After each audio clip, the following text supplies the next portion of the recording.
Computer का आप लोगों को बैकग्राउंड सिखाने वाला हूं, बिल्कुल शुरू से जीरो से सिखाने वाला हूं, जिसके बेस्ड पे आप लोगों को बहुत सारे क्वेश्चन जो है ना वो सॉल्व हो जाएंगे, करवा दूंगा मैं, ठीक है। लेकिन पहले आज का सेक्शन थोड़ा सा लिटिल बिट थ्योरी का रहेगा। आज का पर्टिकुलर सेशन जो है ना आपका थ्योरी टाइप का रहेगा, और आज अगर टाइम बच गया तो इनके बेस्ड एमसीक्यू आज होंगे, अदरवाइज कल की क्लास में फिर एमसीक्यू होंगे। डेली शाम को 4 से 5 क्लास जो है ना आपकी होती ही है। तो आज का क्लास जो है ना वो बेहद खास होगा, गजब की क्लास होगी, ये मेरा वादा है। आज की क्लास के बाद आप ये खुद कहोगे कि सर आज आपने बहुत गजब का इंपॉर्टेंट कंटेंट हमें प्रोवाइड किया है। बहुत सारे एग्जाम को देख के फिर मैंने ये कंटेंट तैयार किया आपके लिए। चलिए, तो सबसे पहली बात आपको समझाने की है यहाँ पे, वो ये रहेगी आपकी, ठीक है ना। मैंने थोड़ा कम टाइम लगे इसलिए पहले ही आप लोगों के लिए डेटा तैयार कर रखा है, ठीक है ना। पहले तो हिस्ट्री ऑफ कंप्यूटर समझा रहा हूं, फिर जनरेशन सिखाऊंगा, दोनों चीज सिखाऊंगा। तो सबसे पहले कंप्यूटर के इतिहास में जाने की कोशिश करते हैं, तो वो आता है कौन सा कंप्यूटर, जिसका नाम है अबेकस। क्या नाम है कंप्यूटर का, याद रखिएगा, अबेकस सबसे पहला कंप्यूटर था। इस कंप्यूटर को लगभग 5000 साल पहले जो है ना वो तैयार किया गया था। मतलब आप ये कह सकते हो कि कंप्यूटर की दुनिया सबसे पहले जो शुरू हुई थी ना वो लगभग 5000 साल पहले शुरू हुई थी। कौन से देश ने जो है ना इसकी शुरुआत की थी, तो इसकी देश ने शुरुआत की थी चाइना ने। और अगर आपसे पेपर में पूछ लिया जाए कि दुनिया की पहली कैलकुलेटिंग मशीन कौन सी थी बताइएगा, तो वर्ल्ड फर्स्ट कैलकुलेटिंग मशीन जिसका नाम आप लोगों को याद रखना है क्या था, अबेकस। अबेकस कुछ दिखने में इस टाइप का हुआ करता था, देख लीजिएगा आप लोगों के आगे एक फ्रेम सा दे रखा है, कुछ इस टाइप का एक फ्रेम सा हुआ करता था। लकड़ी का ढांचा होता था जिसमें स्प्रिंग की सहायता से जो है ना आपका वो कैलकुलेशन किया जाता था, ठीक है ना। स्प्रिंग की सहायता से जो है ना मेटल के इस टाइप से आपके मोती सी टाइप के डले होते थे, डालने के ये होते थे, और यही काउंटिंग पर्पस के लिए यूज किए जाते थे आपके। 16वीं शताब्दी में जो है ना ये आपका बना था, और इसको बाद में अपडेट किया था ली काई चेन ने। तो स्टार्टिंग में तो कोई खास विशेष व्यक्ति का नाम आता नहीं है कि इसको किसने बनाया था, पर हाँ चाइना और साथ में रोमन या मध्य जो एशिया वाले लोगों ने इसको डिजाइन किया था। लेकिन इसको 16वीं शताब्दी में अपडेट जरूर किया था। जिन्होंने अपडेट किया उन व्यक्ति विशेष का नाम जरूर याद कर देना, ली काई चेन। क्या नाम है, ली काई चेन। जिन्होंने अपडेट किया उनका नाम आप लोगों को जरूर याद रख लेना है डियर, ठीक है ना। चलिए, तो ये तो एक तो पॉइंट हुआ आप लोगों को याद करने वाला। यहाँ पे बड़े ही फोकस होकर सुनना, और मैं तो कहता हूँ आज कॉपी पेन पास लेके बैठ जाओ, बहुत बढ़िया कंटेंट दे रहा हूँ आज आपको मैं, ठीक है ना। तो सबसे पहला कंप्यूटर है, हिस्ट्री का कंप्यूटर है, जिसका नाम है आपका अबेकस है। कितने हजार साल पहले तैयार हुआ है, 5000 साल पहले ये कंप्यूटर तैयार हुआ है। और ये किसने तैयार किया है, चाइना ने तैयार किया है। अगर आपसे पूछा जाए विश्व का पहला कंप्यूटर कौन सा है, या विश्व की पहली कैलकुलेटिंग मशीन कौन सी है, तो दुनिया की पहली कैलकुलेटिंग मशीन का नाम क्या है, दुनिया की पहली कैलकुलेटिंग मशीन का नाम है अबेकस है। ये कैसा ढांचा होता था, तो ये लकड़ी का बना हुआ एक ढांचा होता था, और इसको अपडेट किसने किया था, ली काई चेन ने इसको अपडेट किया था। इस बात को आप याद करना। कौन सी शताब्दी में अपडेट किया था इसको, 16वीं शताब्दी में बाद में अपडेट किया था, ठीक है। उसके बाद में 2 नंबर पे जो आपका कंप्यूटर आता है ना, उस कंप्यूटर का नाम आपका क्या है, नेपियर्स बॉर्न, ठीक है ना। दूसरा कंप्यूटर आता है आपका जिसका नाम है नेपियर्स बॉर्न। और ये नेपियर बॉर्न नाम का कंप्यूटर जो है ना, इसके अंदर क्या विशेषता थी आपकी। पहली तो बात, इनके क्वेश्चन एग्जाम में सबसे ज्यादा यही पूछे जाते हैं कि ये बने कौन से, क्योंकि आप हिस्ट्री पढ़ रहे हो तो जाहिर सी बात है इसमें ईयर ही वैल्यूबल है, क्योंकि आप जैसे हिस्ट्री सब्जेक्ट पढ़ते हो तो उसमें भी ईयर वैल्यूबल होते हैं। ये भी कंप्यूटर का हिस्ट्री पढ़ रहे हो आप लोग, तो इसमें भी आप लोग क्या पढ़ने वाले हो, इसके ईयर ही पढ़ोगे। तो नेपियर बॉर्न आपसे पूछा जाए कौन से साल में बना था, तो ये 1617 के अंदर बना था। फिर दूसरा सवाल वेरी इंपॉर्टेंट है कि नेपियर बॉर्न के फाउंडर कौन है, तो इसके फाउंडर का नाम था जॉन नेपियर, ठीक है ना। फिर तीसरी इंपॉर्टेंट बात यह है कि इसमें होता क्या था, तो इस नेपियर बॉर्न के अंदर ना 0 से लेकर 9 तक नंबर को गुणा कर सकते थे। और इस मशीन को जो है ना वो एक्चुअली एक प्रकार से जो है ना बोन, इसका स्ट्रक्चर बोन की तरह होता था, इस करके इसको एन बॉर्न के नाम से, नेपियर बॉर्न्स के नाम से इसको जाना गया था। ये इस टाइप का इसके ढांचा सा बना हुआ है, दिखने में ये नेपियर बॉर्न्स कंप्यूटर कुछ ऐसा होता था आपका, और जिसके अंदर मल्टीप्लाइंग फैसिलिटी थी। तो आपसे ये पूछ लिया जाए कि पहला ऐसा कंप्यूटर कौन सा था जिसके अंदर 0 से लेके 9 तक की गुणा हो सकती थी, तो 0 से लेके 9 तक की गुणा होने वाला पहला कंप्यूटर था जिसका नाम था नेपियर्स बॉर्न, ठीक है ना। क्या नाम रहेगा, नेपियर बॉर्न। कौन से साल में बना था, 1617 के अंदर बना था। फाउंडर कौन थे इसके, जॉन नेपियर फाउंडर थे। 0 से 9 तक के नंबर जो है ना उनको आपस में मल्टीप्लाई कर सकते थे इसके अंदर, ये इसकी सबसे पहली और खास बात थी आपकी।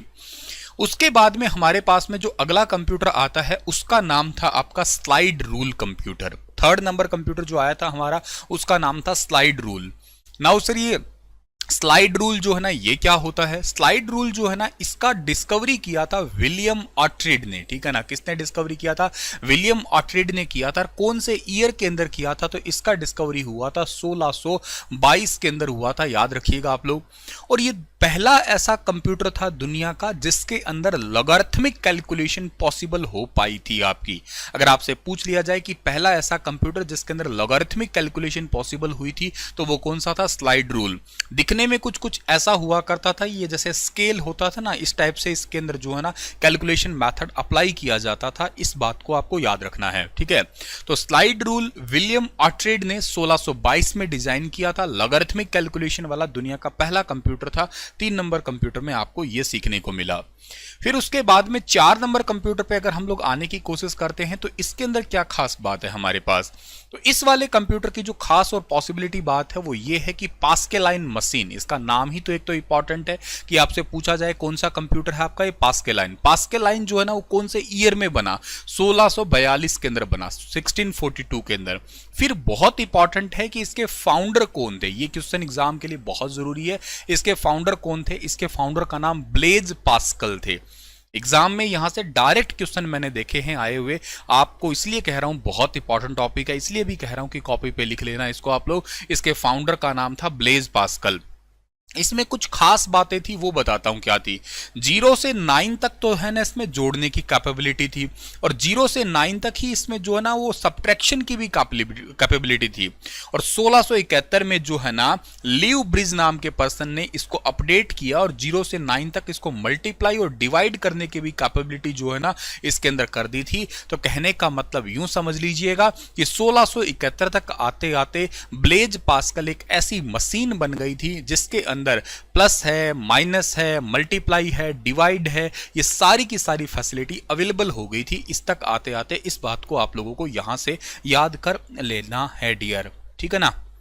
अच्छा हाँ कोई बात नहीं, धीरे पढ़ा देता हूं थोड़ा, ठीक है ना, मतलब धीरे कर लेते हैं। आप लिख रहे हो लिखते रहिएगा, कोई बात नहीं, ठीक है ना। अभी मैं रिवाइज भी करवाऊंगा, टेंशन ना लेना, ठीक है। तो ब्लेज पास्कल दिखने में कैसा होता था? कुछ इस टाइप का होता था। और पास्केलाइन मशीन जो है ना कौन से ईयर के अंदर आई थी? 1642 के अंदर आई थी। फाउंडर का नाम क्या था? फाउंडर का नाम ब्लेज पास्कल है। इसके अंदर 0 से स्टार्टिंग में क्या था? 0 से 9 तक इसमें ऐड कर सकते थे, 0 से 9 इसमें घटा सकते थे। लेकिन बाद में 1642 में तो आई, पर 1671 तक आते आते इसी मशीन का अपडेट आया था। और ये अपडेट क्या आया था? अपडेट ये आया था कि लीव ब्रिज नाम के पर्सन ने क्या किया, 0 से लेके 9 तक के नंबर जो है ना उसको मल्टीप्लाई और के साथ साथ जो है ना डिवाइड, ये दोनों करने की फैसिलिटी जो है ना इसमें प्रोवाइड कर दी थी आपकी, ठीक है ना। हाँ पीडीएफ दे दूंगा, कोई इश्यू नहीं है, पीडीएफ दे दूंगा। सुनील सर टेक्स्ट बुक नाम का टेलीग्राम चैनल है, वहां पे पीडीएफ दे दूंगा, कोई खास बड़ी बात नहीं है, ठीक है। चलिए अगली बात आती है हमारे पास में, ठीक है ना। अगला हमारा जो पॉइंट है वो ये है कि जैकर्ड लूम, ठीक है ना। जैकर्ड लूम की बात करते हैं तो ये क्या था आपका? पहली तो बात यही है कि इसको बनाया कब गया था, मतलब कौन से ईयर के अंदर बना था ये? तो 1801 के अंदर जो है ना आपका जैकर्ड लूम तैयार हुआ था। बनाने वाले कौन थे? बनाने वाले थे जोसेफ मैरी जैकर्ड, इन्होंने जो है ना बनाया था इसे। ये कपड़े की डिजाइन जैसी एक मशीन होती थी और इसमें कंट्रोल होता था वाया कार्डबोर्ड, गत्ते के टुकड़े के थ्रू इसमें कंट्रोलिंग पर्पस था, जिसे पंच कार्ड के नाम से जानते हैं। पंच कार्ड में जगह जगह पे होल होते थे, जहां पे होल है वहां पे 1 है, जहां पे होल नहीं है वहां पे 0 है। तो 1-0 वाला मेथड के थ्रू जो है ना इसके अंदर काम हुआ करता था। बहुत ही बार एग्जाम में सवाल आया है कि जैकर्ड लूम मशीन के को कंट्रोल कैसे करते थे? कंट्रोल करते थे वाया कार्डबोर्ड, एक गत्ते के टुकड़े के थ्रू कंट्रोल किया करते थे और उस कार्डबोर्ड को ही नाम क्या देते थे? पंच कार्ड देते थे। आपसे ये पूछा जाए कि जैकर्ड लूम कौन से साल में आया, तो 1801 में आया। कौन सी मशीन है ऐसी कैलकुलेटिंग जो कपड़े की जैसी है, मतलब कपड़े के डिजाइन जैसी सी मशीन है? तो ये इस टाइप से आपको दिख रही होगी मशीन, इसके अंदर एक कार्डबोर्ड लटक रहा है, जैसे कपड़ा लटक रहा होगा आपका, इस टाइप की एक मशीन हुआ करती थी। इनिशियली ये आपका एक कंप्यूटर हुआ करता था जिसका नाम था जैकर्ड लूम। वक्त आगे बढ़ा तो इसी के साथ अगर कार्डबोर्ड के बारे में इस पंच कार्ड को बताऊं तो पंच कार्ड जो है ना उसके अंदर 80 शब्द जो है ना वो स्टोर किए जा सकते हैं। और पंच कार्ड है क्या? तो पंच कार्ड होता है एक कार्डबोर्ड का टुकड़ा, गत्ते का टुकड़ा है जिसमें डेटा को स्टोर करने के लिए यूज किया जाता है। और हरमन हॉलरिथ ने जो है ना इसका उपयोग किया था 1890 के अंदर। ठीक है, तो ये भी अपने आप में बहुत ही ज्यादा जरूरी सा सवाल है भी आप लोगों के लिए अगर पूछ लिया जाए। हालांकि हरमन हॉलरिथ ने इसको अपडेट किया था, बन तो ये बहुत पहले गया था, इसको अपडेट किया था, बन तो इससे बहुत पहले गया था ये। ठीक है, नेक्स्ट आपका जो अगला है क्वेश्चन हमारा, फिर वो 6वें नंबर पे कंप्यूटर आता है। अब आपका वो कंप्यूटर आने लग गया जिसको आप कंप्यूटर के पापा जिसको नाम पुकारते हैं ना, वो वाला कुछ कंप्यूटर आ गया आपके पास में जिसका नाम है डिफरेंस इंजन के नाम से। 1822 के अंदर चार्ल्स बेबेज ने जो है ना ये कंप्यूटर बनाया था। ये डिफरेंस इंजन आप लोगों को दिखाई दे रहा है, कुछ कुछ इस टाइप का आपका कंप्यूटर हुआ करता था। 6 नंबर का कंप्यूटर आपके पास में है ये। ठीक है, उसके बाद में हमारे पास में आगे 7 नंबर का जो कंप्यूटर है ना, इसका नाम है एनालिटिकल इंजन। अपने आप में ये भी बहुत प्रसिद्ध हुआ। क्यों? क्योंकि 1833 में चार्ल्स बेबेज ने इसको बनाया था और 1834 में एनालिटिकल इंजन को जो है ना लॉन्च किया गया था। ये दुनिया का पहला ऐसा कंप्यूटर था जिसके अंदर इनपुट होता था, इसमें प्रोसेसर होता था, इसमें आउटपुट भी होती थी और इसमें स्टोरेज का भी मेथड था। आज का जो आज का जो कंप्यूटर है ना वो इसी स्ट्रक्चर पे बेस्ड है। आज का कंप्यूटर इसी स्ट्रक्चर पे बेस्ड है। इसी करके आप चार्ल्स बेबेज को फादर ऑफ कंप्यूटर कहते हैं। बहुत सारे बच्चे एक सवाल पूछते हैं कि सर चार्ल्स बेबेज को फादर ऑफ कंप्यूटर क्यों कहते हैं, रोमन वासियों क्यों नहीं कहते, मध्य एशिया वालों क्यों नहीं कहते, अबेकस बनाया उनको क्यों नहीं कहते, ली काई चैन को क्यों नहीं कहते जिन्होंने अबेकस को अपडेट किया था, कंप्यूटर तो स्टार्टिंग में बना दिया था। एक्चुअली इसलिए नहीं कहते क्योंकि जो मॉडर्न कंप्यूटर है ना वो उन पे बेस्ड नहीं है। मॉडर्न कंप्यूटर बेस्ड है आपका एनालिटिकल इंजन पे, और ये एनालिटिकल इंजन को जो बनाया है ना वो बनाया है चार्ल्स बेबेज ने। इसी करके फादर ऑफ कंप्यूटर कहते हैं, चार्ल्स बेबेज को कहते हैं। इनपुट है इसमें, आज के जमाने में इनपुट होता है, प्रोसेसर होता है, आउटपुट होता है, उसको आप स्टोर करवाते हो। तो एक्चुअली एनालिटिकल इंजन बना था 1833 के अंदर और इसको लॉन्च किया गया था 1834 के अंदर बाय चार्ल्स बेबेज। ठीक है, अगली बात इंपॉर्टेंट आपके पास में है एडा अगस्ता। अभी इन्हीं की एक स्टूडेंट थी जिनका नाम था एडा अगस्ता, जो आपको फोटो में दिखाई दे रही है ये। ठीक है ना, अब ये एडा अगस्ता जो है ना वो बहुत ज्यादा इंपॉर्टेंट क्या है, क्यों है आप लोगों के लिए, क्या क्योंकि ये स्टूडेंट तो थी ठीक है, पर कोड क्रिएट प्रोग्राम इन्होंने डिजाइन किया था। दुनिया की पहली कंप्यूटर प्रोग्रामर ये बनी थी। वे आपसे पूछ लिया जाए कि दुनिया की सबसे पहली कंप्यूटर प्रोग्रामर का नाम क्या है, तो दुनिया की पहली कंप्यूटर प्रोग्रामर का नाम जो है ना आपका वो एडा अगस्ता है। विश्व की पहली कंप्यूटर प्रोग्रामर 1834 से लेके 1839 तक जो है ना इनका ये योगदान था प्रोग्रामर में। और एडा प्रोग्रामिंग लैंग्वेज भी बनाई हुई है इन्हीं की को ही सम्मानित करने के लिए। एडा प्रोग्रामिंग लैंग्वेज अगर पूछ लिया जाए किसके नाम पे बनी हुई है तो वो एडा अगस्ता के नाम पे बनी हुई है। एडा अगस्ता को ही सम्मानित करने के लिए एडा प्रोग्रामिंग लैंग्वेज को डिजाइन किया गया है। इस बात को आप लोगों को याद रखना है डियर। ठीक है, तो प्रोग्रामिंग लैंग्वेज भी है एडा, और एडा अगस्ता जो है ना उनकी स्टूडेंट भी है, याद रखना आप लोग। फिर 1887 में हरमन हॉलरिथ की बात अगर की, एक हरमन हॉलरिथ जो है ना उन्होंने एक और कंप्यूटर आपके डिजाइन किया। इस कंप्यूटर का नाम है इलेक्ट्रोमैकेनिकल कार्ड पंच टैबुलेटिंग मशीन। ये कंप्यूटर आपको दिख रहा होगा, इस कंप्यूटर का नाम है इलेक्ट्रोमैकेनिकल कार्ड पंच टैबुलेटिंग मशीन। मैं दोबारा रिपीट कर रहा हूं, थोड़ा सा लंबा ज्यादा है, ये हो सकता है आपको दिखाई कम दे रहा हो, कलर अलग में लिख दिया, पर फिर बता रहा हूं बोल के। इलेक्ट्रोमैकेनिकल कार्ड पंच टैबुलेटिंग मशीन, ये ऐसा कंप्यूटर है आपका जो पहली बार 1890 में जो अमेरिका की जनगणना हुई थी ना वो इसी मशीन से हुई थी। इस करके इसको सेंसस टैबुलेटर के नाम से जानते हैं। भाई आपके पेपर में ना क्वेश्चन इसका यही बनेगा कि अमेरिका की जो जनगणना हुई थी ना आपकी, वो पहली बार कौन से कंप्यूटर पे हुई थी, तो अमेरिका की जो पहली बार जनगणना हुई थी वो इसी कंप्यूटर पे हुई थी जिसका नाम है सेंसस टैबुलेटर भी कह सकते हो इसको आप लोग, या इलेक्ट्रोमैकेनिकल कार्ड पंच टैबुलेटिंग मशीन कह सकते हो। 1890 में इसको डिजाइन किसने किया था इस कंप्यूटर को? 1887 में हरमन हॉलरिथ ने जो है ना इस कंप्यूटर को डिजाइन किया था। देख रहे हो पहले के कंप्यूटर कैसे कैसे होते थे, लग ही नहीं रहा कि कंप्यूटर भी थे क्या ये। अगला कंप्यूटर जो है ना हमारा वो है टेबुलेटिंग मशीन। 1876 के अंदर आया था। इसका नाम 1911 में बदल के जो है ना CTRC कर दिया गया। इसका नाम बदल के CTRC यानी कि कंप्यूटर टेबुलेटिंग रिकॉर्डिंग कैलकुलेटर इसका नाम किया गया। और 1924 में इसका नाम फिर बदल के हो गया IBM, और IBM जिसको आज आप अच्छे से जानते हो क्या है, इंटरनेशनल बिजनेस मशीन। ये बहुत जरूरी है, ज्यादा ही जरूरी हो गया। ये क्यों जरूरी हो गया? क्योंकि आज के जमाने का ना है ना बदलाव काफी ज्यादा दिख रहा है इसके अंदर। क्या बदलाव दिख रहा है कि टेबुलेटिंग मशीन है वो कौन से साल में आई थी? 1800, या यूं कह सकते हो कि IBM जो है ना वो इनिशियली क्या हुआ करता था। IBM बिल्कुल शुरू में जो है ना वो क्या था, तो IBM बिल्कुल शुरू में टेबुलेटिंग मशीन थी। कौन से साल में आया था? 1876 के अंदर। और इसका नाम 1911 में बदल के क्या पड़ गया था? CTRC पड़ गया था। CTRC का मतलब कंप्यूटर टेबुलेटिंग रिकॉर्डिंग कैलकुलेटर हो गया। फिर 1924 में नाम IBM पड़ा। IBM जो है ना वो अमेरिका की कंपनी है, और ये दुनिया की सबसे पहली वो कंपनी है जिसने आप लोगों को मॉडर्न कंप्यूटर का रूप दिखाया है। वो शुरुआत तो कुछ ऐसे ऐसे हुई है आपकी इसकी। 1924 के अंदर इसका नाम जो है ना IBM पड़ा है, यानी कि इंटरनेशनल बिजनेस मशीन। फिर बात करते हैं जो अगला हमारा कंप्यूटर है वो कौन सा है, वो है हमारा ट्यूरिंग मशीन। 1938 के अंदर आई थी एल्गोरिदम वाली मशीन, और ये वो कंप्यूटर है जो फास्ट मशीन थी। मतलब आज का जैसे कंप्यूटर तेजी से चलता है ना, कि कुछ ही की सेकंड के अंदर लाखों काउंटिंग कर देना, कुछ ऐसा काम कर देना जो आज का कंप्यूटर करता है ना, वो इसी पे बेस्ड था। इसी करके आप लोगों ने शायद ये जरूर पढ़ा होगा, एलन ट्यूरिंग को मॉडर्न कंप्यूटर का फादर कहते हैं। ये क्वेश्चन आपने एग्जाम में बहुत बार देखा होगा कि कंप्यूटर का फादर तो कौन है। कंप्यूटर का फादर के नाम तो है आपका चार्ल्स बेबेज।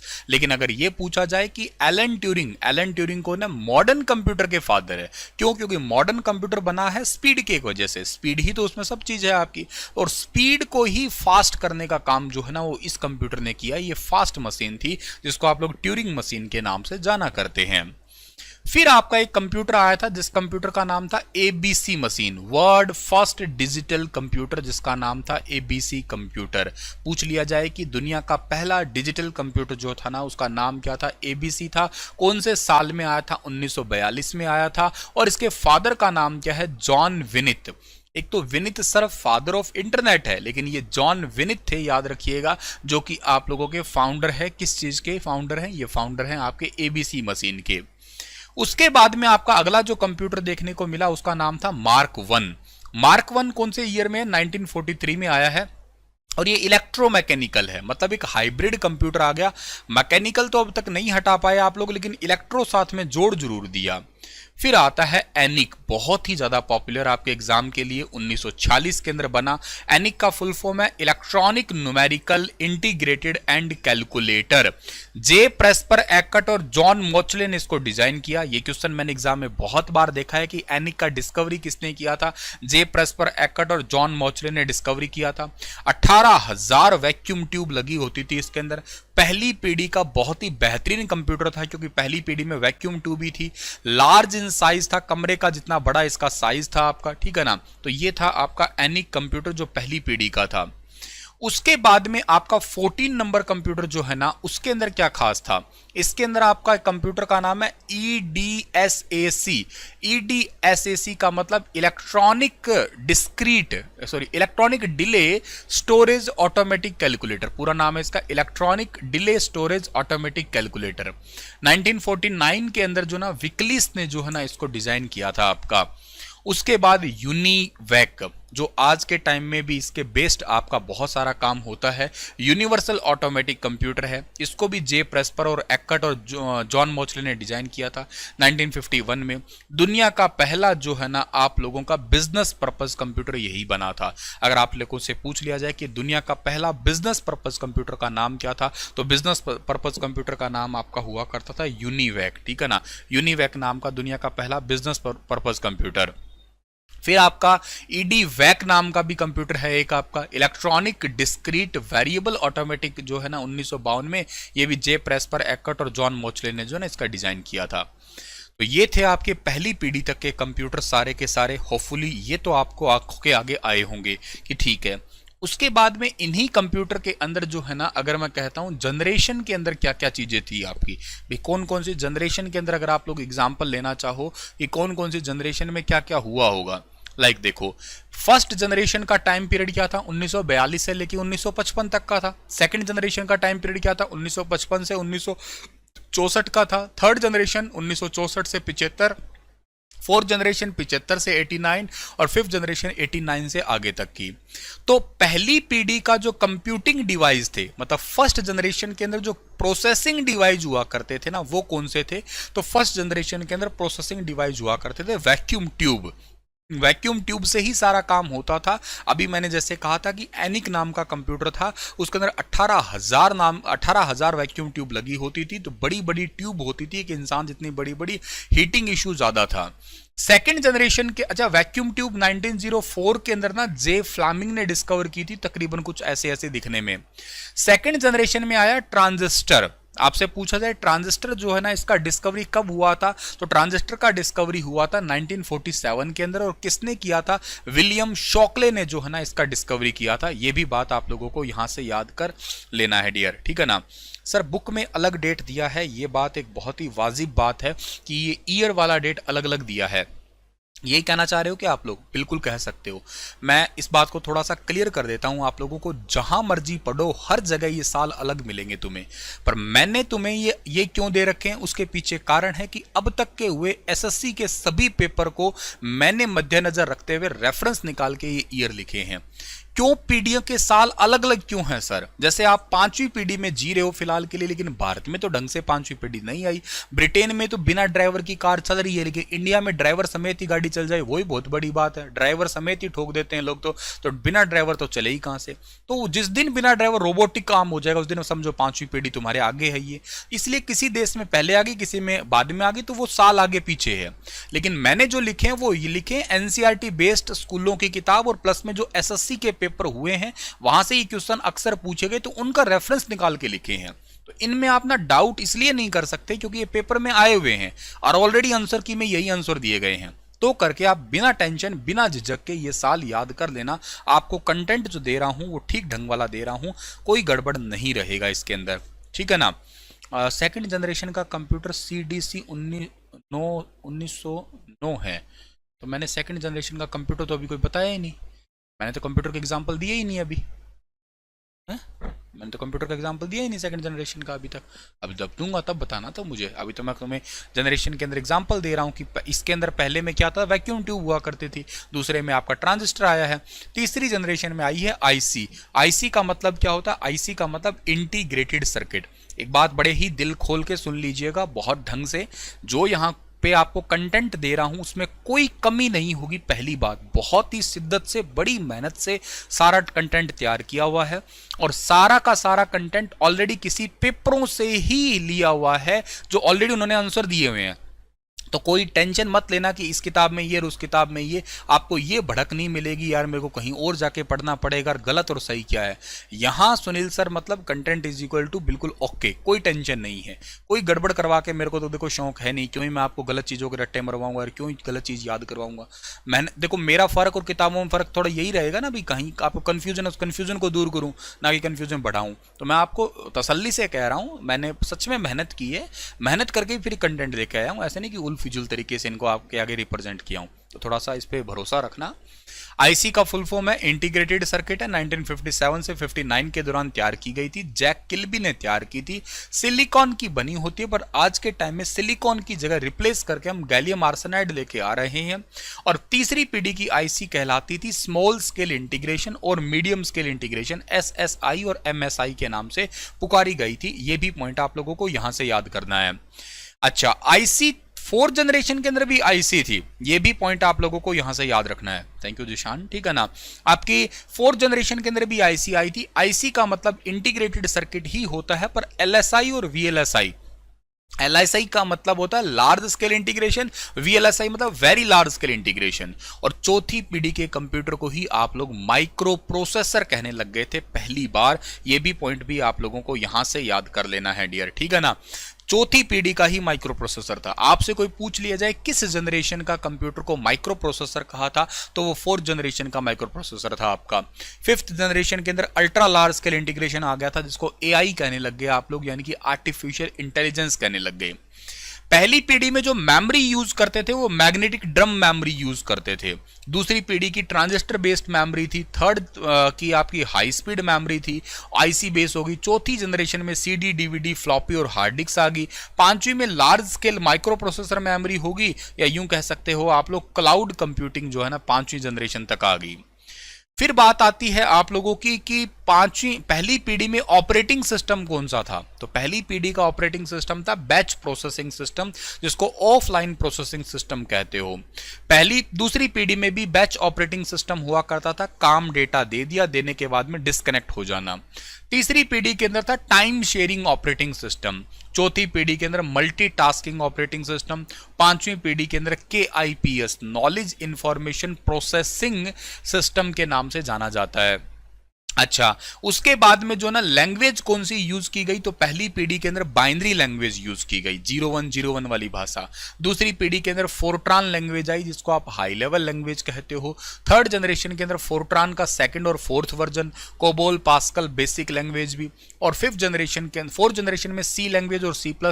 और पांचवी के अंदर पाइथन है, जावा है, प्रोलोग है, लिस्ट प्रोग्रामिंग लैंग्वेज है, ये सारी है। और अब देखो आप लोग इन जनरेशन में कौन कौन से कंप्यूटर एग्जाम्पल थे जो अभी आप कह रहे थे। पहली पीढ़ी के अंदर एनिक था, EDVAC था, यूनिवैक था, IBM 650, IBM 750, ये पहली पीढ़ी के हैं। दूसरी पीढ़ी में जो अब कोई कह रहा था ना CDC 1604, ये रहा। तीसरी पीढ़ी में IBM 360, IBM 370, Apple I first super computer जिसका नाम साइबर 6600, वो ये इसी में ही आया था। फोर्थ जनरेशन में क्रे फर्स्ट आया था, ये भी आपका पहला सक्सेसफुल सुपर कंप्यूटर था। परम 8000 आया पांचवी पीढ़ी में, सीडेक पुणे ने जो बनाया। सिद्धार्थ जो है ना वो भी कौन से आया है आपका, सिद्धार्थ भी पांचवी पीढ़ी के अंदर ही आया है। ये पॉइंट भी आप लोगों को याद रखना है, ठीक है। हाँ जी, ULSI ultra large scale integration होता है आप लोगों का, ठीक है ना। CDC 1604 मेन आया था आपका, ये पेपर में सेम क्वेश्चन आया हुआ है, ठीक है ना। CDC 1909 भी है, पर 1604 भी है आपका, ठीक है ना। इस बात को याद रखना है। अब ये बहुत गजब का और रिच कंटेंट है, बहुत मेहनत करके तैयार किया गया था, कम समय में आपको ज़्यादा दिया है मैंने, ठीक है ना। लिख लिख के करवाता तो बहुत टाइम लग जाता आपको, लेकिन मैंने बिना पहले से लिख रखा है, आप लोगों को डिलीवर करने में कम टाइम में ज़्यादा कंटेंट दे दिया, ठीक है ना। अब आप लोग राजी हो जाओ मस्त वाले, और इस बात पे आप लोग फटाक से इस वीडियो को ना लाइक कर देना, ठीक है। और अब आते हैं हम लोग आप लोगों को करवाने के लिए MCQ, ये अपार्ट फ्रॉम MCQ, इससे अलग MCQ है, ठीक है ना। चलिए ये क्वेश्चन आप लोगों को अब करवाते हैं हम लोग, जो आपके आगे है, ठीक है सर। तो पहला क्वेश्चन आपके स्क्रीन के ऊपर है, फटाफट आप लोग आंसर दीजिएगा इनके। आप लोगों को क्वेश्चन आते होंगे शायद, अगर आते हैं तो अच्छी बात है, नहीं आते हैं तो आने लग जाएंगे। ऐसा तो हम लोग जो है ना करने की कोशिश आपके आगे कर ही देंगे, ठीक है ना, कि आप लोगों को क्या आता है क्या नहीं आता है, ठीक है ना। प्रणाम। चलिए अब फटाक से आंसर दीजिएगा, इसका सही आंसर क्या रहेगा आपका, क्या कि which of these stabilize communication between server and work station, इनमें से कौन सर्वर और वर्क स्टेशन के बीच में संपर्क स्थापित करवाता है, उन दोनों के बीच में कनेक्शन कौन बनवाता है। इंटरस्पेस नहीं है, बैकबोन नहीं है, इसका सही आंसर क्या रहेगा, टर्मिनल एक्सेस पॉइंट, ठीक है ना भाई। ये आप लोगों का एक पॉइंट है जिसका नाम आप लोग कह सकते हो सर्वर कह सकते हो, और ये वर्क स्टेशन है। वर्क स्टेशन का मतलब आपका होता है कंप्यूटर ही कहिएगा। इन दोनों के बीच में जो कनेक्शन एक्चुअली बनवाएगा वो टर्मिनल एक्सेस पॉइंट बनाएगा, गेटवे नहीं है। गेटवे का काम तो होता है टू डिफरेंट नेटवर्क को आपस में जोड़ना। यहाँ दो नेटवर्क थोड़ा, आपका सर्वर एक तो है, दूसरा तो आप लोग तो यूजर हो, आपको तो चाहिए ना एक एक्चुअली नेट चाहिए। आप किसी नेट से जुड़ते हो तो आपको मोडेम चाहिए कि नहीं चाहिए, सबसे पहला काम तो आपका मोडेम ही है ना, टर्मिनल एक्सेस पॉइंट है ना, जहां से आप नेट ले सको, पहला काम तो वही है ना आपका, दूसरा काम होगा वो तो इसका सही आंसर होगा C ऑप्शन। हालांकि पहला दूसरा ऑप्शन तो बनने का तुक ही नहीं था, ऑप्शन C और D के अंदर जो है ना कंफ्यूजन सबसे ज्यादा था, लेकिन इसका सही आंसर रहेगा C वाला ऑप्शन। जिसने भी लगाया है उसका ठीक है, नहीं लगाया है उसको शायद समझ में आ गया होगा कि हाँ ऐसे ऐसे मुझे करना है। ये क्वेश्चन मुझसे ही आप लोगों ने बहुत बार पढ़ लिया होगा, अगर पढ़ लिया है तो अच्छे से आप लोगों को याद हो जाना चाहिए। क्या है कि which of the following technology is the oldest, इनमें से कौन सी टेक्नोलॉजी है वो सबसे पुरानी है। तो अपने आप में आप समझ सकते हो कि जो अरप्पा नेट है ना, ये सबसे पुरानी टेक्नोलॉजी है। क्यों पुरानी है? क्योंकि ये दुनिया का पहला कंप्यूटर नेटवर्क है आपका, ठीक है ना, वर्ल्ड फर्स्ट कंप्यूटर नेटवर्क, दुनिया का पहला कंप्यूटर नेटवर्क। अगर आप लोगों से पूछ लिया जाए तो कौन सा रहेगा? दुनिया का पहला कंप्यूटर नेटवर्क आपका अरप्पा नेट ही है। ये 1969 के अंदर जो है ना, अमेरिका की आर्मी जो है ना, उसके थ्रू इसको डिजाइन किया गया था, ये याद रखिएगा। अरप्पा नेट का फुल फॉर्म क्या है? अरप्पा नेट का फुल फॉर्म आपका है advance research project agency network, ठीक है ना। मैं वर्बली बोल देता हूं, advance research project agency network. क्या है? Advance research project agency network, ये अरप्पा का फुल फॉर्म है। और इसके ठीक अगले साल में जो है ना, ये वाला नेट आया था जो आपको एनएसएफ नेट दिख रहा है, ये आया था 1970 के अंदर आया था। इसका फुल फॉर्म होता है आपका क्या? नेशनल साइंस फाउंडेशन नेटवर्क, ठीक है ना, नेशनल साइंस फाउंडेशन नेटवर्क, ये एनएसएफ नेट का फुल फॉर्म है। National science foundation network NSF net का फुल फॉर्म है, ठीक है। तो हाँ जी, एनएसएफ है, नेशनल साइंस फाउंडेशन नेटवर्क होता है आपका, ठीक है ना। चलिए सर, अगली बात पे चले जाते हैं हम लोग। नेक्स्ट क्वेश्चन हमारा बनता है क्या कि to form a computer network minimum computer are required. एक कंप्यूटर नेटवर्क बनाना है अगर आप लोगों को, तो आपको कम से कम कितने कंप्यूटर चाहिए होते हैं? एक अगर नेटवर्क ही बनाना हो आप लोगों को तो सबसे कम कितने हो चाहिएगा? सबसे कम आप लोगों को 2 ही चाहिएगा, इससे कम तो क्या ही मतलब, ठीक है। एक कंप्यूटर आपका ये पड़ा और दूसरा कंप्यूटर ये रहा, इन नेटवर्क तो बन गया ना आपका, ये हो गया। एक एंड से दूसरे एंड पे डेटा सेंड कर रहे हो तो क्या हो गया? नेटवर्क ही हो गया, और तो क्या हो गया, ठीक है ना। 4 की जरूरत नहीं है, 5 की नहीं, सबसे कम से कम तो यही नेटवर्क हो सकता है आपका। नेक्स्ट आपका जो क्वेश्चन बन सकता है वो कौन सा है? नेक्स्ट आपका ये रहा क्वेश्चन। नेक्स्ट है कि which of the following can not be shared on network. Network के ऊपर आप लोग इनमें से क्या शेयर नहीं कर सकते हैं? क्या शेयर नहीं कर सकते? मान लेते हैं कि आप लोग जो है ना वो नेटवर्क देख रहे हैं, आप कंप्यूटर देख रहे हैं, आप इस टाइम पे मेरे को फॉर एग्जांपल दे देते हैं क्या? टीम व्यूवर दे देते हैं, ठीक है ना, टीम व्यूवर दे देते हैं आप लोग मुझे, या मुझे आप लोग जो है ना एनिडेक्स दे देते हैं, मान लेते हैं, ठीक है ना, एनिडेक्स दे दिया आप लोगों ने मुझे। तो इस केस में आप लोग मुझे अपनी डिस्क शेयर कर देते हो डिस्क शेयर। आपकी हार्ड डिस्क में क्या चीज़ डेटा पड़ा है पता लग जाएगा। प्रिंटर भी शेयर हो जाएगा, क्यों? क्योंकि मैं यहां बैठा आपकी कमांड दे दूंगा ना, तो आपके प्रिंटर अगर कनेक्टेड है तो प्रिंट हो जाएगा, ठीक है ना। सीडी रोम वही चीज है, लेकिन क्या चीज नहीं शेयर हो सकती? वो प्रोसेसर। मतलब मैं आपका प्रोसेसर तो क्या ही यूज करूंगा, आपका प्रोसेसर मेरे कंप्यूटर की प्रोसेसिंग के लिए तो मैं नहीं यूज कर सकता ना, ठीक है ना। इस कंडीशन में आपका सही आंसर क्या रहेगा? सी वाला ऑप्शन सही रहेगा आप लोगों का, प्रोसेसर, ठीक है ना। नेक्स्ट आपका जो क्वेश्चन बनेगा वो कौन सा क्वेश्चन है जी?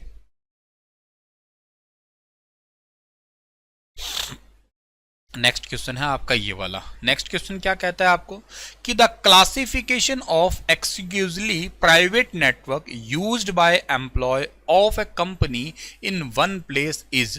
एक कंपनी के कर्मचारियों द्वारा एक ही स्थान पे उपयोग किए जाने वाले अनन्य रूप से निजी नेटवर्क का वर्गीकरण जो है ना वो क्या होता है आपका? पर्सनल नेटवर्क जो है ना उसको क्या कहते हो?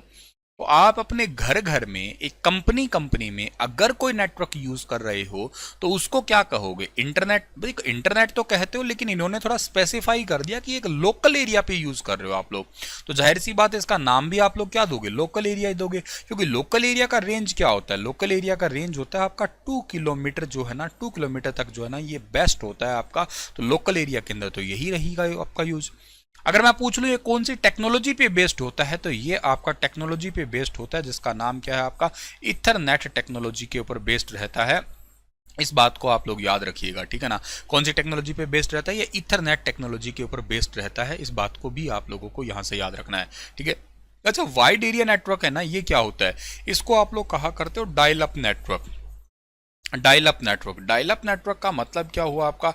डायल अप नेटवर्क का मतलब ये हुआ आपका कि आप जैसे फोन डायल करते हो ना, तो डायल करके आप लोग क्या करते हो कि किसी से बात करते हो, ठीक है ना, फोन डायल। ऐसे ही ये नेटवर्क डायल होके किसी से कनेक्ट होता है, इस बात को याद रखिएगा आप लोग।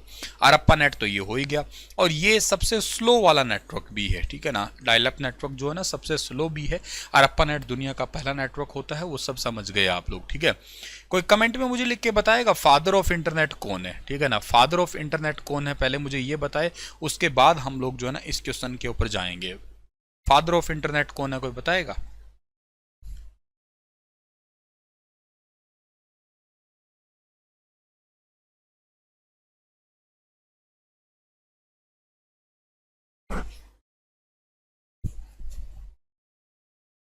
विनित सर्फ, शाबाश। साथ में कोई और थे? विनित सर्फ के साथ में कोई और थे? विनित सर्फ के साथ में ना टिम बर्नर्स ली नहीं थे, कोई और थे। को फाउंडर मतलब कह दूं कौन थे?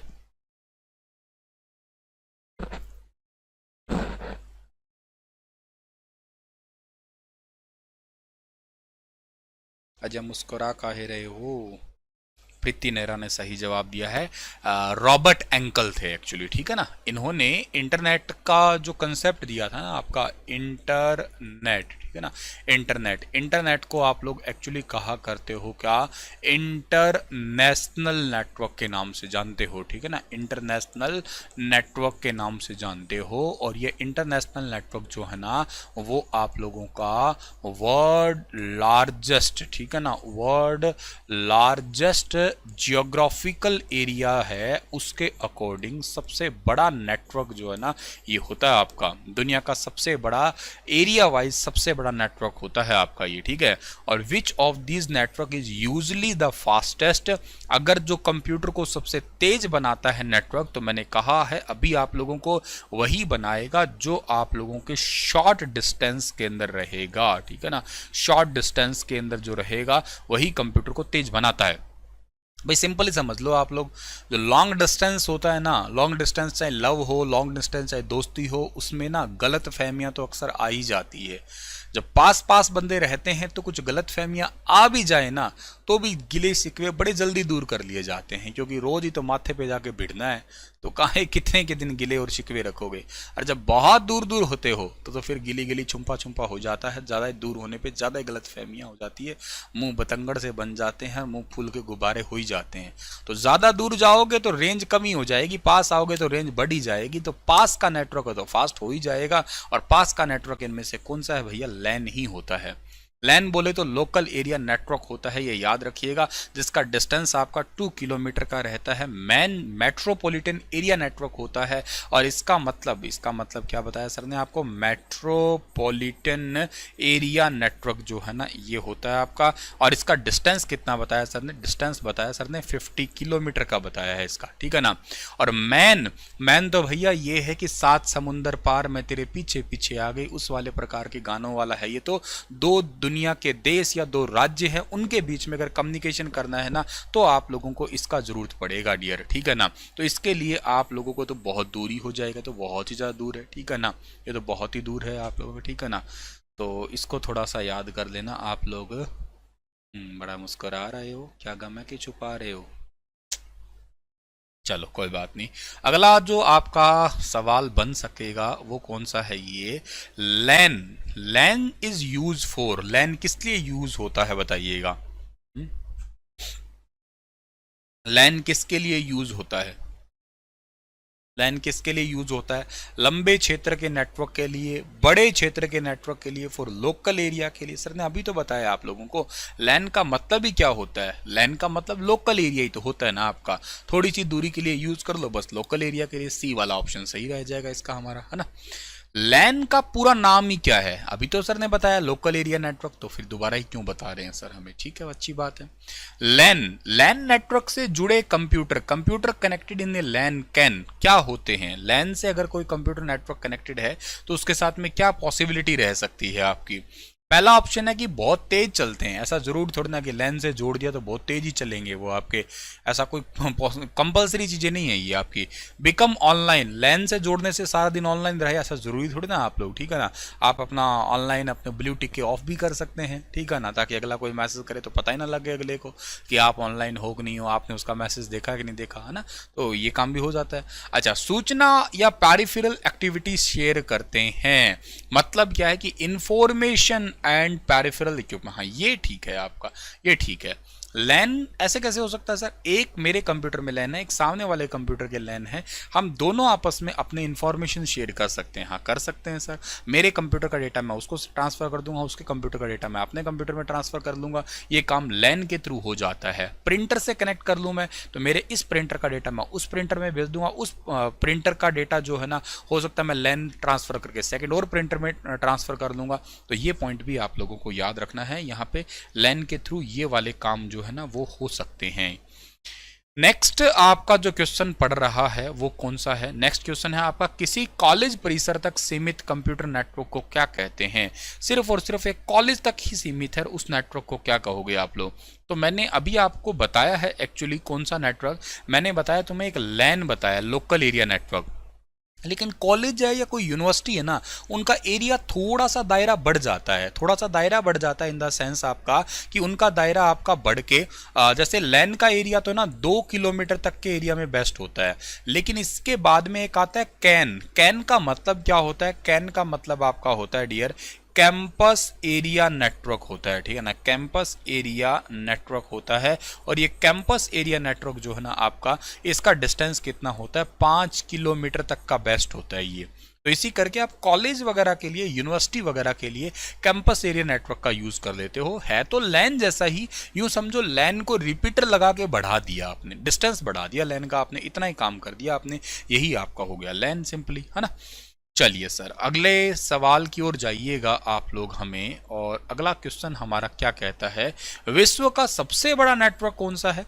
विच of the following, which is the biggest network in the world, दुनिया का सबसे बड़ा नेटवर्क। भाई दुनिया का सबसे बड़ा नेटवर्क देखो, वीपीएन तो आंसर होगा नहीं, ना ही इंट्रानेट होगा। कंफ्यूजन एक इंटरनेट और WAN वैन के अंदर है। अब देखते हैं कौन सा बच्चा सही जवाब देता है इसका, तब थोड़ा ज्यादा मजा आएगा। देखते हैं इसका क्या जवाब होगा, मैंने ऑप्शन भी एलिमिनेट कर दिए हैं, है ना। तो देखते हैं दुनिया का सबसे बड़ा नेटवर्क कौन सा होगा, आप में से आंसर क्या देने वाले हो इसका।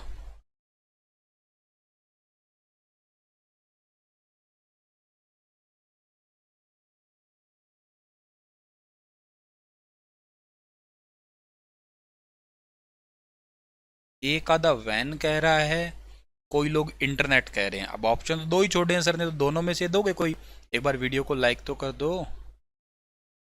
अकॉर्डिंग टू आंसर की डी। अच्छा,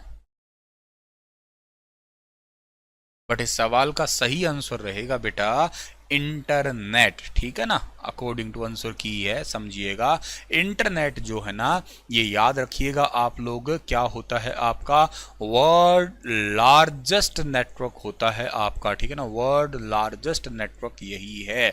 अगर ये ऑप्शन के अंदर ना मिले तो हम लोग फिर आएंगे किसके अंदर, वैन के अंदर आएंगे, वाइड एरिया नेटवर्क में आएंगे। तो दोनों ऑप्शन में हैं, तो पहला आंसर आप लोगों को क्या देना है, इंटरनेट देना है। वो नेटवर्क का भी नेटवर्क है आपका यहाँ पे, ठीक है ना, सबसे बड़ा आपका इंटरनेट, दुनिया का सबसे बड़ा नेटवर्क है ये, ठीक है ना। एग्जाम में मानते हैं किसने मना किया, ठीक है ना, लेकिन पहले नंबर पे प्रेफरेंस जो देनी है ना बेटा आपको, वो इंटरनेट को देनी है, उसके बाद में मानना है आपको वैन। भाई देखो वैन भी बना होगा तो इंटरनेट से ही बना होगा ना। मैं कह दूं मैं अपने बाप से भी बड़ा हूं, लेकिन मैं कैसे अपने बाप से बड़ा हो गया, पैदा ही तो उन्होंने किया है ना मेरे को, तो मैं उनसे बड़ा कैसे हो गया। समझ रहे हो मेरी बात आप लोग, ठीक है ना। तो बाप बाप ही होता है बेटा, हमेशा याद रखिएगा। पापा पापा ही है, पापा पापा ही है, बेटा बेटा ही होता है। बेटे को बेटे तक रहने दीजिएगा, पापा को पापा तक रहने दीजिएगा, ठीक है ना। चलिए सर आगे बढ़ते हैं हम लोग, अगला जो हमारा क्वेश्चन है ना वो क्या रहेगा। नेक्स्ट हमारा क्वेश्चन है कि निम्नलिखित में से कौन से नेटवर्क में टेलीफोन लाइनों का प्रयोग किया जाता है। इनमें से कौन से नेटवर्क के अंदर जो है ना वो टेलीफोन लाइंस का यूज किया जाता है, वैन में, लैन में, पैन में या वायरलेस में, बताइएगा आप लोग।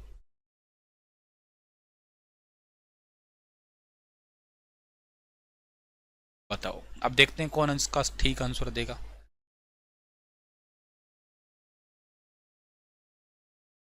राइट आंसर किसका है देखते हैं। लैन बताया है आपने, लैन लैन लैन लैन लैन लैन की जड़ियां लगा दी, वाह भाई साहब वाह। अरे भाई, आप लोगों को थोड़ी देर पहले सर ने बताया कि वैन के अंदर ना कंडीशन यूज की जाती है, डायल अप कंडीशन यूज की जाती है। और डायल अप का मतलब क्या होता है, डायल अप का मतलब होता है टेलीफोन की तरह डायल कर लेना। तो दैट्स वाई इस पर्टिकुलर क्वेश्चन का भी आंसर क्या होगा, वैन होगा। लैन में आप कब से टेलीफोन कनेक्ट करने लग गए, ठीक है ना। लैन लैन तो आप विद वायर्ड कनेक्शन होता है आपका। लैन ना, ये मत याद रखना आप लोग कि लैन आपका हमेशा शॉर्ट डिस्टेंस पे ही होता है। ये बेस्ट अप टू 2 किलोमीटर है, हिम्मत चाहिए तुम्हारी 50 किलोमीटर कर लो। पर ये इसका सही डेफिनेशन होता है कि दो कंप्यूटर के बीच में फिजिकल अगर कनेक्शन है तो ही लैन बनेगा वो। तो फिजिकल कनेक्शन है तो टेलीफोन नेटवर्क्स की तो बात आप कर ही नहीं रहे होते हो, वहां पे डायल अप कनेक्शन वाली बात अगर करते हो तो वैन के अंदर करते हो, वाइड एरिया नेटवर्क के अंदर करते हो डियर, ठीक है ना। अच्छा, पैन क्या होता है, पैन का मतलब आपका होता है क्या, पर्सनल एरिया नेटवर्क, ठीक है ना। क्या होता है आपका पर्सनल एरिया नेटवर्क जो है ना वो होता है आपका, ठीक है। और ये पर्सनल एरिया नेटवर्क जो है ना कितने किलोमीटर तक के लिए बेस्ट होता है, ये एक्चुअली किलोमीटर तो कहाँ मीटर रहेगा, 10 मीटर तक ही बेस्ट रहता है, पर इसको एक्सटेंड करके 100 मीटर तक ले जाते हैं। इसके अंदर क्या क्या आता है, इसके अंदर वाईफाई हॉटस्पॉट जो है ना वो इसी के अंदर ही आता है आपका, ठीक है ना। इसके अंदर आपका डब्ल्यू लैन भी आता है, वायरलेस लोकल एरिया नेटवर्क भी इसी के अंदर ही आता है आपका, हॉटस्पॉट है, डब्ल्यू लैन है। इसके अंदर आपका वाईफाई भी जो है ना वो भी इसी के अंदर ही आता है। ये सब चीजें आप लोगों को याद रख लेनी है, ठीक है। पर्सनल एरिया नेटवर्क, नमस्कार भाई, नमस्कार भाई। तुम ये कहां से स्टिकर लाते हो ऐसे लाल लाल गुलाबी गुलाबी हाथ, है ना। चलो सर, अगला जो क्वेश्चन हमारा बन सकता है वो क्या है कि निम्नलिखित श्रेणियों में से सबसे छोटे भौगोलिक क्षेत्र का नेटवर्क कौन सा है। Which of the following categories of network as smallest geographical area, बता दो सबसे छोटा ज्योग्राफिकल एरिया वाला नेटवर्क कौन सा है। हाँ, ब्लूटूथ भी इसी के अंदर ही आता है बिल्कुल। सबसे छोटा इनमें से कौन सा, अभी सर ने बताया वो कौन सा आपका पैन ही है। ब्लूटूथ इसमें आता है और डब्ल्यू लैन भी आता है, वाईफाई हॉटस्पॉट है, वो सारे इसी के अंदर ही आते हैं। एरिया वाइज सबसे छोटा है, मैंने कहा कि मैक्स टू मैक्स इसे 100 मीटर ले जा सकते हो, वो भी ज़्यादा है, पर बेस्ट तो बिना रिपीटर के तो 10 मीटर ही रहता है। रिपीटर के थ्रू इसको फिर बाद में जो ना आगे 100 मीटर तक एक्सटेंड कर सकते हैं। वैन तो पूरी दुनिया में फैल जाएगा। मैन 50 किलोमीटर तक है। इसका तो काम होता है सिटी टू सिटी नेटवर्क होता है, ये एक शहर से दूसरे शहर को जोड़ने के लिए। लैन 2 किलोमीटर तक आपका एक बिल्डिंग वगैरह के अंदर जो है ना आपस में इसको कनेक्ट करने के लिए हम लोग किसका यूज किया करते हैं, हम लैन का यूज किया करते हैं। नेक्स्ट है आपका कि निम्नलिखित में से कौन सा नेटवर्क लैन से बड़ा है लेकिन वैन से छोटा है। Which of the following type of network is larger than LAN, LAN से तो बड़ा है बट वैन से छोटा होता है। आय हाय, क्या बड़ा सवाल है, बढ़िया सवाल है, एंडी सवाल है। आंसर आप लोग एकदम तुरंत कर सकते हो इसका, ठीक है ना। क्या रहेगा, देखो ना, यहां पे दो ऑप्शन में कंफ्यूजन रहेगा आपका।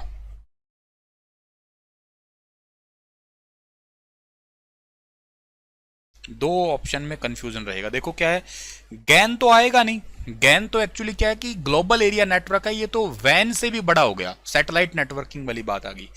पैन आप वैसे भी नहीं लगाओगे क्योंकि क्वेश्चन ही दे रखा है इन्होंने तो आप लोगों का, ठीक है ना। क्या नहीं, मतलब ये तो छोटा हो गया ना, लैन से तो बड़ा मतलब आपका नहीं कह सकते आप लोग, पैन तो बहुत छोटे वाले में आ गया। ऑप्शन कैन और मैन ही बच सकता है, दोनों के बीच में तो वही आता है ना। तो ध्यान रखना, कैन मत लगाना। कैन क्यों नहीं लगाना, क्योंकि कैन और लैन में कोई ज्यादा फर्क है नहीं, वही कैन और वही लैन है, बस थोड़ा सा रिपीटर लगा के कैन बनाया है। लैन का एरिया 2 किलोमीटर, इसका 5, कोई ज्यादा फर्क है नहीं। फर्क पड़ रहा है तो यहाँ आके पड़ रहा है क्योंकि ये 50 किलोमीटर का एरिया है। और इसका सही जो आंसर है ना आपका वो यही रहेगा, ऑप्शन नंबर बी ठीक रहेगा, मैन, ठीक है ना। मेट्रोपॉलिटन एरिया नेटवर्क इसका सही आंसर रहेगा आपका, ठीक है ना। तुम आपस में बड़ी बातें कर रहे हो, मुझे लग रहा है एक दो कोई बातें करके फिर एक दूसरे को मैसेज भेज के मैसेज डिलीट किए जा रहे हो। तुम घर बसा लो, पहले आराम करो, पढ़ ना लेना तुम लोग ना, लगे रहो तुम, है कर दो तुम ये काम। भाई साहब मतलब टिकते नहीं हो तुम लोग। एक दिन की बात, मैं क्लास स्टार्ट किए से पहले देख रहा, तो स्टार्ट हुई नहीं थी, रैंडमली क्लास चला के स्टार्ट कर रहा था, मैं देख रहा था, तो एक ने मैंने उसका फोटो लिया हुआ है, ठीक है ना, बाकायदा किसी दिन दिखाऊंगा यहाँ पे मैं, ठीक है ना भाई साहब का। उनके नाम तो मैं ब्लर कर दूंगा पर दिखाऊंगा जरूर आपको, ठीक है ना। मैंने सोचा था दिखाने के लिए, एक पूछा तुम कहाँ से हो, कहता मैं बिहार से हूँ। लड़की ने कहा वो लड़की कहती कि मैं हूँ हिमाचल प्रदेश से। अब भाई साहब ये कहता कि हमें आपसे मिलना है। वो कहती कि ठीक है आ जाओ मिलने के लिए। तो कहते कैसे आऊँ, कहाँ की हो, कहते मैं हिमाचल की हूँ, मैं बिहार का हूँ। अरे यार तो बहुत दूर है, पर मिलना तो बहुत जरूरी है। कहाँ मिलना, कहता मैं तेरे से रेलवे स्टेशन पे मिल लूंगा। अरे वाह भाई साहब, मतलब इतनी शिद्दत देखो आप लोग। तो कहते यार तैयारी तैयारी तो हुई तो मैं ट्रेन में पढ़ता पढ़ता आ जाऊंगा, मेरे को आना कैसे तू बस इतना बता दे। पक्का, हाँ पक्का। नंबर दे दे। अब बात कैसे करेंगे फिर, नंबर नंबर भी एक्सचेंज हो गए इनके, है ना। नंबर ले लिए ना। अच्छा नंबर भाई साहब ने इकट्ठे नहीं दिए, एक नो लिखा, एक फिर अलग लिखा, अलग अलग लिखा, क्योंकि कोई और देख ना ले या कुछ थोड़ा मतलब। सारे लिख लिए, हाँ लिख लिए, तुरंत सारे मैसेज डिलीट। मतलब बातें करे जा रहे, आपस में करे जा रहे। मैं कहूँ भाई साहब हम तो ऐसे ही बैठे हैं यहाँ पे एडे उल्लू, यहाँ लोग घर बसा गए अपना, ठीक है ना। मतलब बिहार से हिमाचल प्रदेश का मिलन हुआ, टाटा सीधा सीधा। रेलवे स्टेशन पे मिलेंगे, पक्का फोन करूंगा, रात को बात करेंगे। ठीक है भाई, हाँ ठीक है, मैं आ जाऊंगा, ट्रेन वेन पकड़ लेंगे, सब कुछ हो जाएगा ये। सो भाई साहब मतलब मोहब्बत कहीं से भी कहीं पनप सकती है, सीरियसली। और दूर दराज की ये मोहब्बत है। फिर कल को यही देखने को मिलते हैं कि उसने मेरे साथ किया। कल अखबार में पढ़ रहा था मैं, ठीक है ना, ऑनलाइन धोखाधड़ी हुई, ठीक है ना, और दुल्हन ने चपत लगाई दूल्हे के इतने लाख की, ठीक है। तो फिर वो ऐसे ही मिलते हैं धोखाधड़ी वाले भाई साहब। Anyway, which of the following option is example of half duplex. इनमें से हाफ डुप्लेक्स कम्युनिकेशन डिवाइस का एग्जाम्पल कौन सा है, तुमसे ये पूछा है डियर, ठीक है ना। तो ये बताइएगा आप लोग, ठीक है ना।